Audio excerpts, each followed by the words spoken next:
नमस्कार दोस्तों, आप देख रहे हैं अतिथि देवो भव। सबसे पहले आप सभी का हमारे इस शो में हार्दिक स्वागत है। साथियों, आप सब जानते हैं कि संसार में 750 करोड़ से भी अधिक लोग हैं। सभी के मन में कुछ अलग अलग ख्याल होते हैं, विचार होते हैं, जीने का तरीका होता है, लेकिन काफी कम लोग होते हैं जो समाज के लिए, देश के लिए, विश्व के लिए जीने का जज्बा रखते हैं। उन्हीं में से आइए एक ऐसे शख्सियत को आपसे मिलाने जा रहा हूं जिन्होंने ये ठान लिया है कि हमें समाज के लिए, देश के लिए, विश्व के लिए कुछ अच्छा करना है। परंतु क्या अच्छा करना है, इस बात को उन्होंने अपने जीवन में ठाना। एक स्कूल खोला, कॉलेज खोला और आज हमारे बीच वो उपस्थित है, सफलता की उस मुकाम तक पहुंच चुके हैं, ब्रह्मा कुमारी से जुड़े हुए हैं। आइए उनके जीवन की कुछ ऐसी कहानी, कुछ ऐसी अनुभूतियां उन्हीं से जानेंगे। आए हमारे बीच मुंबई से डॉक्टर राजकुमार जी। डॉक्टर राजकुमार जी, आपका बहुत बहुत स्वागत है हमारे शो में। धन्यवाद, थैंक यू। जैसे कि हम जानते हैं, कुछ कुछ आपके स्टोरी थोड़ा सा मुझे पता है, लेकिन आज थोड़ा विस्तार से जानने का मौका मिलेगा। जी। डॉक्टर राजकुमार जी, कि आप पहले तो बताइए कि ये जो स्कूल, आप कॉलेज जो चला रहे हैं, ये इसकी शुरुआत कैसे हुई और संकल्प कैसे आया और कब से, थोड़ा वहाँ से शुरू करते हैं। वैसे तो हम टीचर थे, मतलब हम्म। जब होश संभाला तो हम्म। एक टीचर का ही मुझे हम्म। कार्य करना बड़ा अच्छा लगा। हम्म। हालांकि एजुकेशन भले डिस्टेंस में हुआ हो, लेकिन शाम को, रात को जब भी समय मिले तब जूनियर कॉलेज में, स्कूल में पढ़ाना। तो पढ़ाते समय ऐसा लगा कि ऐसा कुछ हम करें कि ऐसा स्कूल हो, ऐसा कॉलेज हो कि जिसमें बच्चों का सर्वांगीण विकास हो, एक ढांचे में ना बंधे हो होकर एक वैश्विक कल्पना लेके चले। और वही सिलसिला करके हमने फिर बाद में ट्रस्ट बनाई, स्कूल बनाया। एक बहुत बड़ा उसका इतिहास है स्कूल का मुंबई नाम। में कहाँ पर रहे? मुंबई में डोंबिवली में, हम्म। थाना डिस्ट्रिक्ट में। हम्म। डोंबिवली में जनगण मन स्कूल का नाम है और वंदे अच्छा। मातरम महाविद्यालय का नाम है, जिसमें अच्छा, अभी लगभग महाविद्यालय का नाम वंदे वंदे मातरम, मातरम। जो अच्छा। मुंबई यूनिवर्सिटी से एफिलेटेड है। हम्म। और स्कूल सीबीएसई भी, central board of secondary education, और Maharashtra state board plus junior college. लगभग 4000 के आसपास बच्चे वहाँ पढ़ते हैं। वाह भाई, तो एक बहुत सुंदर, मतलब ये एक अनोखा स्कूल है, कॉलेज जी। भी बहुत ही अनोखा है। और ये नाम जो आपने रखा, वंदे मातरम, मातरम। कॉलेज का नाम, और जन गण मन, इसके पीछे भी कोई रहस्य? रहस्य है कि मैं ये समझता था हमेशा कि ये जो शिक्षा है, ये हमेशा देश के लिए होती है।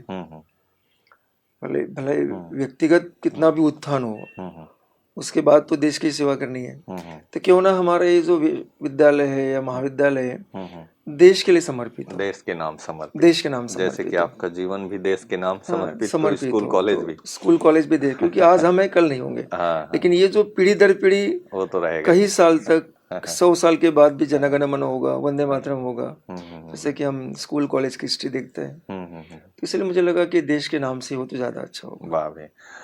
राजकुमार जी की, अभी बहुत सारे स्कूल कॉलेज तो हैं दुनिया में, परंतु आपके स्कूल कॉलेज में अगर हम थोड़ी सी भिन्नता देखें, ऐसा क्या समझते हैं, क्या क्या भिन्नता है जो जनरल स्कूल कॉलेज होते हैं? नाम जैसे थोड़ा सा स्पेशल हटके है, एक्टिविटीज़ या वहाँ के बच्चों में जो संस्कार या जो पढ़ाई लिखाई, जो एक्टिविटीज़ होती है, आप क्या समझते हैं? थोड़ा सा हटके है तो कैसे है? जी। एक तो है कि मतलब हर चीज़ हमने इस प्रकार से बनाई वहाँ पर कि स्टूडेंट सेंट्रिक हो, पेरेंट सेंट्रिक हो। क्योंकि हम जब भी, जहाँ भी मैं एज अ पेरेंट को हो या फिर एज अ टीचर को, जहाँ भी मैं पहले काम करता था, वहाँ देखा कि स्टूडेंट्स अलग होते हैं, पेरेंट्स अलग रहते हैं, और एक अलग प्रकार का ढांचा वहाँ चलता है जो सबको समाधान मिले। बच्चों को भी समाधान मिले, उनके अभिभावकों को भी समाधान मिले, लगे कि अपनापन हो। तो इसलिए अभी जो भी सिलेबस है वो तो पढ़ाना ही है, क्योंकि वो सरकार मान्य है। बराबर। तो उसके अलग से तो हम जा नहीं सकते, लेकिन इसके अलावा भी बहुत सारी एक्टिविटीज़ की जा सकती है। जैसे कि उनका नॉन कॉग्निटिव माइंड है, उसको हम डेवलप, मतलब जो कहते हैं कि सॉफ्ट स्किल है, उसको किस प्रकार से डेवलप किया जाए। जो भी हमें शिक्षा दे तो इस प्रकार शिक्षा दे ताकि हमारे जो मूल्य है उसकी भी जो उपासना हो।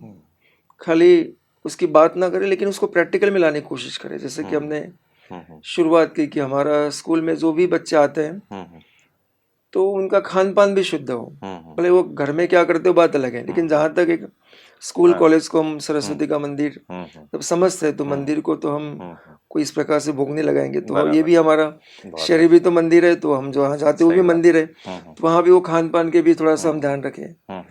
तो अन्न से मन का जो विचार होते हैं उसके ऊपर कैसा प्रभाव पड़ता है। तो इस प्रकार से शुरुआत हो कि अभी G20 हालांकि लास्ट ईयर जो मोदी जी ने किया था दिल्ली में, जो लगभग 30 कंट्री के लोग आए थे, तो हमने उसका वो रिप्लिका हमारे स्कूल कॉलेज में बनाया। अच्छा। वो रिप्लिका, यहाँ तक कि राजघाट भी बनाया था। अच्छा। तो सबको ऐसा लगा कि महात्मा गांधी जी वहां से उठकर यहाँ पे आ गए। तो मतलब कहने का भाव कैसे हर, जैसे कि रामलला का मंदिर हुआ तो उनकी भी हमने प्रतिकृति, बहुत दिव्य भव्य प्रतिकृति बनाई, ताकि बच्चों को वो सारी मूल्यों की उपासना हो, धारणा हो।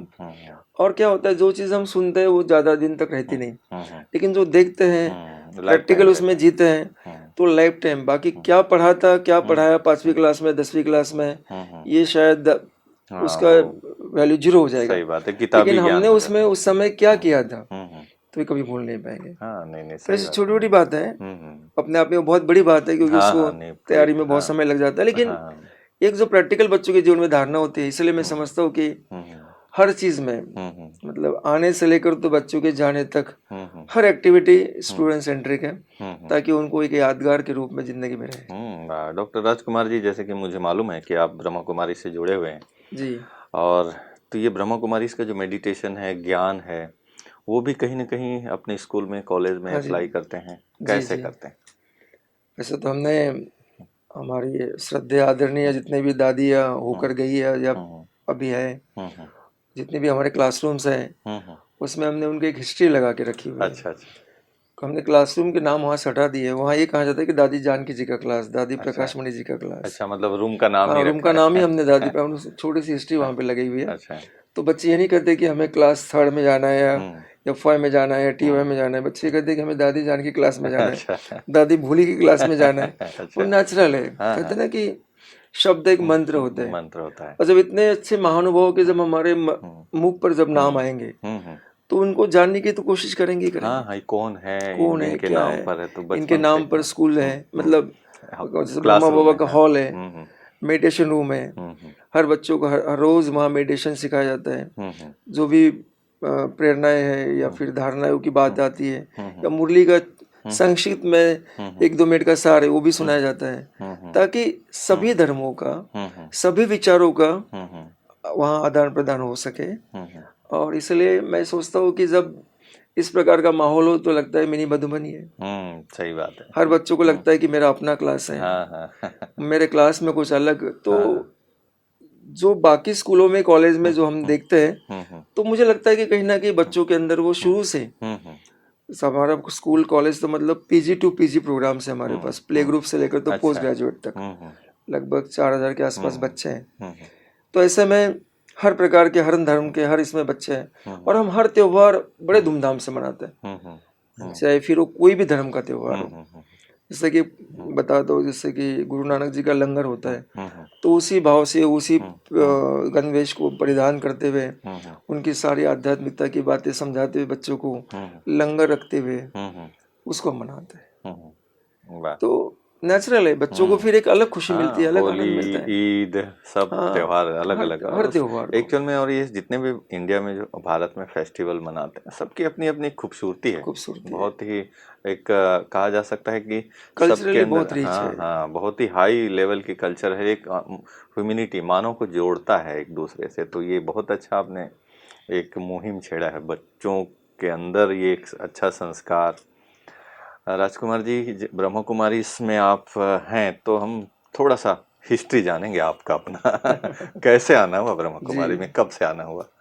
वैसे मुझे बचपन में भक्ति में ही थे हम लोग, और मैं एट द एज ऑफ लगभग 16 के आसपास जब हम नागपुर शहर में थे, तो मुझे मेडिटेशन के बारे में बहुत ज़्यादा ये था कि मैं 2-2 घंटा, लेकिन मैं क्या कर रहा था समझ नहीं पा रहा था, मैं क्यों, क्या कैसा कर रहा हूँ। तो मुझे कहीं ना कहीं राजयोग सीखना था, मेडिटेशन सीखना था। तो मैं इसी तलाश में घूम रहा था शहर में कि कोई तो भी क्लास मिले जहाँ मैं जाऊँ, थोड़ा सा सुकून से सीखूँ। तो ऐसे मैं गया, जब जा रहे थे तो एक इलाका जिसको धनतोली कहते हैं, वहाँ पर राजोगा सेंटर करके नाम लिखा हुआ था। तो मैं गया तो बंद था। तो बाजू वाले घर वालों को लगा होगा कि शायद ये रेगुलर आते होंगे, तो उन्होंने कहा कि चाबी बाजू में रखी है, आप खोलिए, बैठ सकते हो। तो मुझे लगा अच्छी बात है। और वैसे भी हमारे मतलब जहाँ हम रहते थे छोटी सी रूम थी, तो वहाँ पर इतनी अच्छी सुविधा नहीं थी। चलो 1-2 घंटा यहाँ पे आराम से रह के समय बिता सकते। तो जैसे मैं गया अंदर तो वहाँ चित्र लगे हुए थे, सब कुछ था। मैं बैठ गया तो मुझे 2-3 घंटा में वहाँ से उठ ही नहीं पाया। ऐसा मैं डेली जो 7 दिन का जो कोर्स, बाद में पता चला कि 7 दिन का कोर्स है। तो 7-8 दिन के बाद एक गुरुवार को थोड़े भाई लोग जब जल्दी आ गए, तो उन्होंने मुझे पूछा कि आप कौन है। मैं उनको पूछ रहा हूँ कि आप कौन है। तो जैसा कि मैं अपना घर समझ के वहाँ पर पहले से आप पहले से मैं विराजमान था, और मैं उनको पूछ रहा हूँ कि आप कौन है। फिर वहाँ से सिलसिला शुरू हुआ। वो मुझे सेंटर पर लेके गए, वो बहन जी से 7 दिन का कोर्स कराया। लेकिन जब मैं कोर्स कर रहा था तो मुझे पता चला कि मैं ये सारी बातें जानता हूँ। मुझे पता नहीं था, मतलब वो जो 7 दिन 8 दिन जो मैं वहाँ पे 3-3 4-4 घंटे बिताया, तो मुझे इतना सुकून मिलता था कि वो बाबा जैसे कहते हैं ना, उसके बाद ही मुझे बाबा का परिचय है कि बाबा ब्रह्मा बाबा है, परमपिता शिव परमात्मा, उनके माध्यम से ये सब कुछ संस्था की शुरुआत हुई है। तो मुझे पता चला कि ये सारी चीजें मतलब बाबा ने मुझे इन एडवांस में वो 7 दिन में एक ट्रांस में, इसको हम बाद में समझ में आया कि ट्रांस है, इस प्रकार से जाके वो जानना। तो वहां से फिर शुरुआत हुई, और बाद में तो फिर आगे बढ़ते चले गए। कितने साल हो गए वैसे?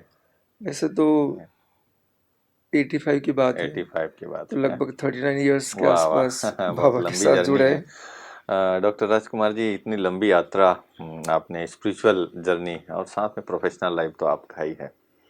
कुछ ऐसी बातें जो लगता है आपको कि बाबा ने, वैसे तो बहुत सारी मदद की है आपको, कोई एक आध अगर याद आता हो तो कोई स्पेशल जिसमें बाबा ने स्पेशल मदद किया और आपको फील हुआ जो काम इम्पॉसिबल था, या आपने बहुत कोशिश किया लेकिन सफल नहीं हो पा रहे थे, या तो बाबा की मदद से हो गया, ऐसा कुछ?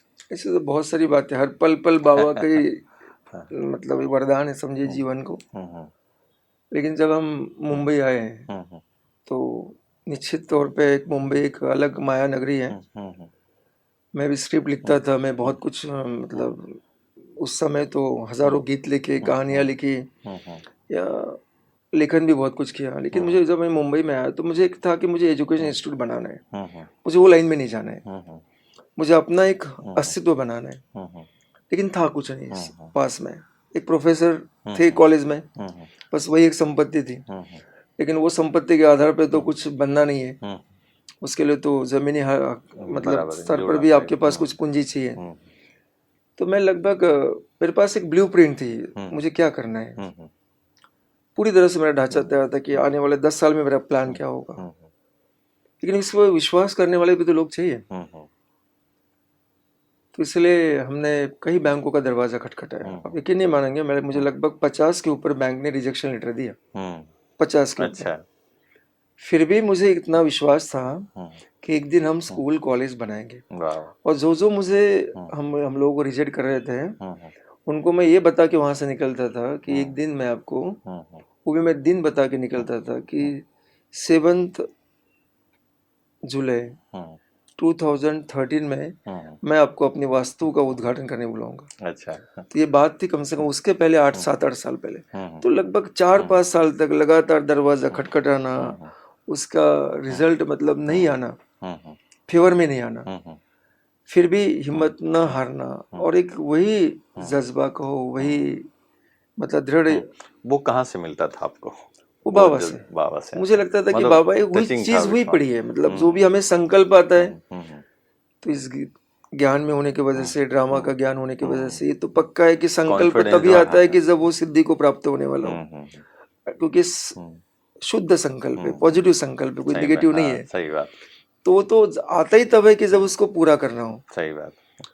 तो इसे मुझे पक्का भरोसा था कि बाबा का ही एक ये है। उसके पहले तो ये जब चल रहा था तो काफी बैंक को रिजेक्शन आने के बाद भी एक मैनेजर जो हमें रात शाम को लगभग 3 बजे हमारे पास आए दोपहर को, मैंने उनको पूरा समझाया कि ये जगह हम लेना चाहते हैं और ये हमारा प्लान है। मुझे लगभग अभी 5 से 7 करोड़ की ज़रूरत है, वो भी इंक्लूडिंग लैंड, क्योंकि लैंड भी लेने के लिए हमारे पैसा नहीं, मैंने खाली टोकन के रूप में थोड़ा बहुत पैसा दे के रखा हुआ है। तो जब मुझे उन्होंने सुना, परखा, देखा और देखने के बाद रात को 9 बजे के आसपास कहते हैं कि आपके पास कोई व्यक्ति हो तो हमारे बैंक में भेजिए, मुझे कुछ लेटर उनको से देना है। मैंने उनको कहा रात को 9 बजे कि आप चलिए हमारी जगह तो देख लीजिए एक बार, तो जगह को देख के कौन सी जगह पे मैं बना रहा हूँ। नहीं, बोले आपके ऊपर पूरा विश्वास है, आप ज़रूर बनाओगे। तो रात को 11 बजे उन्होंने सैंक्शन लेटर दिया और नेक्स्ट डे में जगह का जो पैसा देना था उसका उन्होंने डीडी भी भेज दिया। तो ये भी तो एक ऊपर वाले की, बाबा की कमाल है कि जो मतलब बाबा को असंभव को भी संभव बना सकता है। जैसे कि आपका नाम ही राजकुमार है, तो बाबा के भी राजकुमार हैं, बाबा के दिल में भी राज करते हैं और एक बहुत अच्छी बात है। थोड़ा सा चूंकि स्कूल कॉलेज आप चलाते हैं, तो अभी मैं थोड़ा सा ही जानना चाहूँगा कि जितने भी बच्चे हैं, ऐसे तो बहुत सारे बच्चे हैं और अलग अलग स्कूलों में, लेकिन आजकल जो सोशल मीडिया ने बहुत घेर रखा है बच्चों को, मोबाइल के जरिए, टेलीविज़न के जरिए, फिल्मों के जरिए। तो आप चूँकि संस्कारित स्कूल कॉलेज चला रहे हैं और मेडिटेशन का भी पावर है, स्पिरिचुअल नॉलेज है, बच्चों को क्या आप ऐसी कुछ चीज़ें, कुछ टिप्स या कोई ऐसी उनके जो सॉफ्ट पावर है बच्चों के अंदर, उनको डेवलप करने के लिए, निगेटिविटी उनके अंदर ना आए, तो ऐसी कुछ क्या क्या चीज़ें हैं जो आप दिनचर्या में उन बच्चों को सिखाते हैं, पढ़ाते हैं, बताते हैं? थोड़ा सा कुछ टिप्स। सोशल मीडिया आजकल बहुत बड़ा एक टू मच इन्फॉर्मेशन आने का एक जरिया हो गया है, जो बच्चों के लिए शायद उतनी ज़रूरी नहीं है, लेकिन आजकल है। कैसे कंट्रोल करते हैं बच्चों को? देखिए, जितना हम दबाने की कोशिश करते हैं उतनी वो चीज़ बहुत ज़्यादा उभर के बाहर आती है। अगर कोई चीज़ का इस्तेमाल कैसा किया जाए, क्योंकि आज के डेट में मैं समझता हूँ कि ये भी एक वरदान है। देखिए, एक समय था कि हमारे जो ज्ञान ने, मतलब लौकिक ज्ञान जो भी हमें मिला, उसने हमें अंगूठे से हस्ताक्षर तक पहुँचाया कि हम हस्ताक्षर करने लग गए। लेकिन आज ये टेक्नोलॉजी है, उसने हमें हस्ताक्षर से और अंगूठे तक लेके आया। ये भी तो समय की देन है। हाँ सही बात है, बहुत अच्छी बात कही। मोबाइल में भी टच स्क्रीन में अंगूठा ही है, समझ लो। अभी आज बायोमेट्रिक का तो क्या आपकी पहचान ही वहीं तक ही लिया है, मतलब आज आधार कार्ड है आपका किससे बनता है। सही बात है। एक समय था कि वो दौर था, अभी वो समय है, फिर वापस तो समय के साथ चलना बहुत जरूरी है। यदि हम सोचे कि नहीं हम समय के साथ नहीं चलेंगे, इससे हम अछूता रहेंगे, तो भी हम उन्नति के शिखर को पहचान एक कंट्री से दूसरे कंट्री में जानो तो वो थम्स अप ही होता है, आप ही वही तो पहचान नहीं होता है, साइन वाइन नहीं चलेगा, साइन तो है लेकिन ये इसके बगैर। तो ये दौर किसका है? ये टेक्नोलॉजी का दौर है। और आज की जो समय है, मैं समझता हूँ कि जो 500 साल में नहीं हुआ ना, ये सारी 20-25 साल के अंदर इतना बड़ा आविष्कार हुआ है जो 500 साल में नहीं हुआ। आज जब मैं पढ़ता था तो मुझे हर चीज़ जानने के लिए लाइब्रेरी या हर जगह दौड़ लगाना पड़ता था। मैंने PhD किया तो मुझे 50, 100, 200 लोगों को मिलना पड़ा, अलग अलग लोगों से विचार, मतलब उनकी बायोग्राफी पढ़नी पड़ी या उनके विचार पढ़ने पड़े। लेकिन आज फिंगर टिप पे आपके पास अवेलेबल है। तो इसका सही इस्तेमाल कैसा किया जाए, बजाय न करे। और कितने, जैसे कि हमने एक अभियान चलाया हमारे स्कूल कॉलेज में, टेक्नोलॉजी डिटॉक्सिकेट्स। अच्छा, टेक्नोलॉजी को डिटॉक्स करना, 1 घंटे के लिए, 2 घंटे के लिए उसको हाथ मत न लगाना। अपना वो समय पूरी तरह से अपने दूसरे कार्य में, मतलब अपनी जो हॉबीज है, हमें जो भी अच्छा करना चाहते हो उसमें समय देना। उस समय उसको बिल्कुल टच नहीं करना चाहिए, कितना भी इम्पोर्टेंट काम हो। तो ये जो टेक्नोलॉजी को डिटॉक्स करने की बात है, वो भी बड़े बच्चों ने बहुत देर से लिया। तो पूरा समय, जैसा कि हमने एक समय निकाला कि 6 से रात को 8-9 बजे तक, इससे हम टोटल डिटैच रहें। उस समय हम अपने पढ़ाई पे ध्यान दें, हमें जो कुछ नया सीखना है उसके ऊपर ध्यान दें। तो ये संस्कार है, मतलब ये चीज़ें कुछ शुरुआत तो बहुत कम लोगों से करते करते पूरा पूरे आज स्कूल कॉलेज में। मैक्सिमम बच्चे उसको फॉलो करने लग गए वाह भाई, बहुत अच्छी है। और उसका उसमें फायदा भी हो रहा है। जैसे कि अभी हमें यहाँ पे ट्रैफिक कंट्रोल बाबा सिखाते हैं 5 बार, तो ना चाहते हुए भी हम कितने भी व्यस्त हो तो भी तभी। वो 3 मिनट के लिए हम साइलेंट तो हो जाते हैं, उसका हमें बहुत अच्छा बेनिफिट मिल जाता है। जो कुछ अनहोनी होने वाली है वो रुक जाती है। तो वही बात है, हमने उनको ये जो शस्त्र उनके हाथ में मिला, एक तो शास्त्र मिला हुआ है, सही बात। दूसरे शस्त्र है। ये भी कोई अर्जुन के तीर से कम नहीं है, सही बात है, या भीम की गदा से कम नहीं है। कम नहीं है, सही बात है ये। और जो सीधा मन पर असर पड़ता है, कंट्रोल करता है, वार करता है। नहीं, और अभी देखा जाए इतना केवल बच्चों की बात नहीं है, बड़े भी अब मोबाइल के इतने अधीन हो गए हैं। अगर प्रैक्टिकल देखा जाए, एक घर में 5-7 लोग हैं ना, तो आपस में सामने मिलेंगे तो बातचीत नहीं करेंगे, अलग अलग कमरे में बैठ के मैसेज फॉरवर्ड करते रहेंगे। अच्छा, ये हो रहा है, वो हो रहा है, सामने भले बात नहीं करें। गुड मॉर्निंग की बात है, वो सामने में गुड मॉर्निंग नहीं बोलेंगे, पर वो मोबाइल में गुड मॉर्निंग पहले पहुंच जाएगा। तो मतलब इतना जकड़ के तो रखा है। ऐसे समय पे बच्चों को एक अच्छे संस्कार देना, और वो स्कूल और कॉलेज की बड़ी जिम्मेदारी है जो आप निभा रहे हैं। राजकुमार जी, आप स्कूल कॉलेज में बहुत सारे अचीवमेंट प्राप्त किया होगा, है ना? इतने सारे अच्छे अच्छे कई कंपटीशन भी होते हैं। जी जी। स्कूल की कुछ उपलब्धियों के बारे में आप शेयर करें। जैसे कि हमने, हमारा जो स्कूल का कैंपस है तो मुंबई के हिसाब से छोटा ही है, क्योंकि मुंबई में बड़ी जगह नहीं है। हमें एक हॉरिजॉन्टल नहीं, वर्टिकल बढ़ना होता है। जितने मतलब आसमान को जितना छू सकते हो उतना आप छू सकते, बढ़ा नहीं सकते, बढ़ा ऊपर नहीं बढ़ा सकते सकते। बस। तो हमारी बिल्डिंग भी आज 8 मंजिल की है। हमने इसको कोरोना काल में बहुत अच्छा काम किया। उसके साथ साथ पूरी दुनिया बनती, लेकिन हम शुरू थे। पूरे मुंबई में हमारे उस समय एक ही ट्रक दौड़ता था। अच्छा। हमारे स्कूल कॉलेज का नाम तो वंदे मातरम, इसलिए उसको कोई रोकता भी नहीं था। अच्छा। मैं पूछता था उनको, इतने दूर दूर से आप सामान ला रहे हो? क्योंकि हमारा कंस्ट्रक्शन जारी था। पहले 4 फ्लोर था, बाद में उसको हमने 8 फ्लोर किया। लोन पास हो गया था। तो मैं वो ट्रक वालों को पूछता था, वो बिल्डर को पूछता था कि सब सामान आता कैसा है? तो क्या आपको कोई रोकता नहीं? बोले आपने लेटर दिया है ना वंदे मातरम कॉलेज का, तो कोई पूछता है कि आप कहाँ जा रहे हो? तो वंदे मातरम में जा रहे हैं।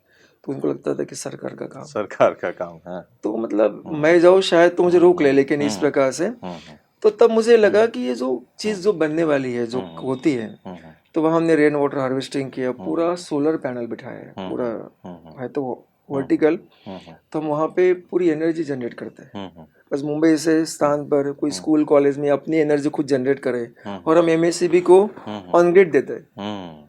तो ये भी एक मतलब, ताकि एनवायरनमेंट को सहयोग करे, प्रकृति के 5 तत्वों का भी हम उसी प्रकार से संवर्धन करें। जो काम सरकार का है ऐसा कहते हैं, वो स्कूल कॉलेज करने लगे। स्कूल कॉलेज मतलब तो एक हिसाब से क्या होता है, बच्चों को भी पता चलता है ना कि भाई हमारा स्कूल कॉलेज, हमें 2022 में ग्रीन कैंपस करके भारत सरकार का अवार्ड मिला। अच्छा। कि ऐसे अभी तो सोलर का बहुत चल रहा है, कि अभी तो इस ईयर में, फाइनेंशियल ईयर में, गवर्नमेंट ने भी कम से कम 2 करोड़ के आसपास सोलर पैनल घरों में लगाए, वो भी एक प्रावधान किया है। लेकिन हमारी ये सोच 5 साल 10 साल पहले की हुई है, अभी की नहीं है।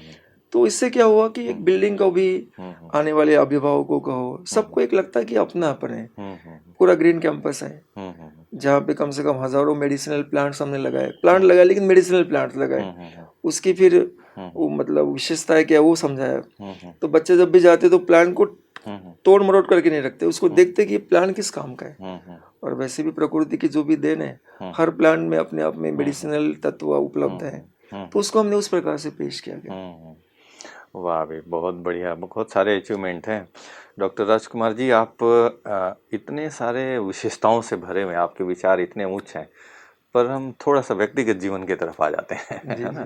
क्योंकि आपने एक टीम बिल्डिंग तैयार किया है, स्कूल कॉलेज सब तरफ से आपको उपलब्धियां तो मिल रही, लेकिन व्यक्तिगत जीवन सबकी अपनी एक होती है थोड़ी सी।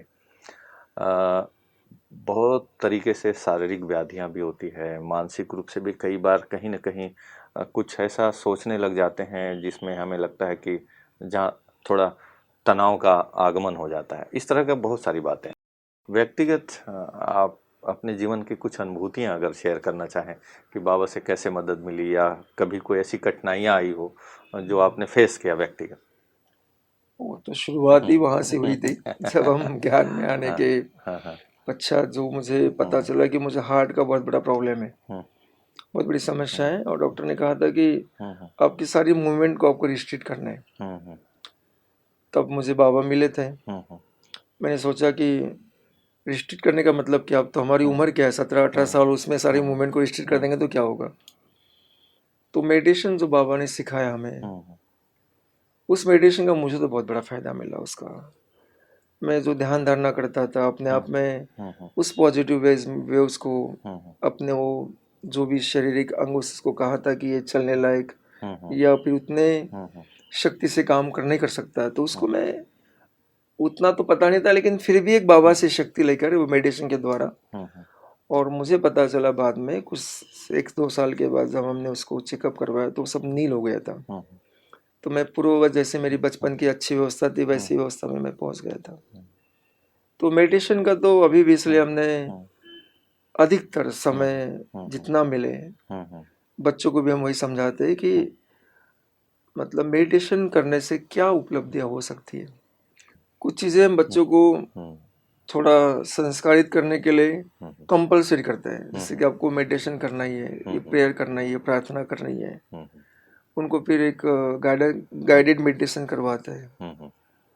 पहले पहले थोड़ा उनको लगता है कि कुछ अटपटा है, लेकिन 1-2 दिन के बाद अपने आप आके बैठना शुरू रस करना, मिलने लगता है, रस मिलने लगता है, अनुभव होने लगता है, और बहुत खुश हो जाता है। फिर धन्यवाद करते हैं। तभी तो वो संस्कार को कहते हैं ना कि करने से ही कुछ होता है, न करे तो आप करे वो कर देंगे कि नहीं आपको ये ऑप्शनल है, करना है तो करो, नहीं करो तो मुझे कुछ लगता नहीं है हो हर पाएगा। अच्छी चीज को, अच्छी बात को, अच्छे कर्म को करने के लिए कंपलसरी कर देना कंपलसरी कर चाहिए। देना चाहिए, बिल्कुल ऑप्शन करना छोड़ चाहिए। दिया तो नहीं आजकल नहीं हो तो पाता नहीं है, हो पाता। नहीं हो सही बात पाता है, है। ये बहुत अच्छा सिद्धांत आपने अपने स्कूल कॉलेज में अपनाया है। डॉक्टर राजकुमार जी, बहुत अच्छा लग रहा है आपसे बातचीत करके, परंतु हमारी ये शुभकामना है कि आपके स्कूल के बच्चे, कॉलेज के बच्चे सब देश का नाम रोशन करें। हमारी ये शुभकामना है, और आप हमारे शो में आए और बहुत अच्छी अच्छी बातें बताए, इसके लिए आपको बहुत बहुत शुक्रिया। Thank you. आपको भी बहुत बहुत धन्यवाद कि आपने हमें यहाँ पर आने का मौका दिया, और मैं सभी दर्शकों को, सभी जो भी हमें सुन रहे हैं उनको सबका धन्यवाद करता हूँ, और बहुत बहुत शुक्रिया, धन्यवाद। ओम शांति। Thank you. तो साथियों, आप सब ने देखा कि कैसे डॉक्टर राजकुमार जी ने अपने जीवन के कुछ ऐसे लक्ष्य बनाए, और वो लक्ष्य बनाए ही नहीं बल्कि वहाँ धीरे धीरे ही सही, लेकिन वो मुकाम तक पहुँचे, और आगे भी वो जो चाहते हैं क्यों वहाँ तक वो जरूर पहुँचेंगे, क्योंकि परमात्मा साथ है उनके, और परमात्मा जहाँ साथ हो तो कोई काम ऐसा नहीं, कोई विचार ऐसा नहीं जो पॉजिटिव हो और वो सफल न हो। आइए, आपने भी अपने मन में, अपने जीवन में कुछ न कुछ तो ऐसी बातें सोच रखे होंगे जो आप चाहते हैं। बस जरूरत इस बात की है कि परमात्मा को अपने दिल में बिठाइए, और दिल में बिठाने का एक सुंदर तरीका है मेडिटेशन का अभ्यास करें। आप सभी स्वस्थ रहें, खुश रहें। इन्हीं शुभकामनाओं के साथ फिर मिलते हैं कार्यक्रम की अगली कड़ी में एक नए मेहमान के साथ। तब तक के लिए दीजिए मुझे इजाजत। नमस्कार। ओम शांति।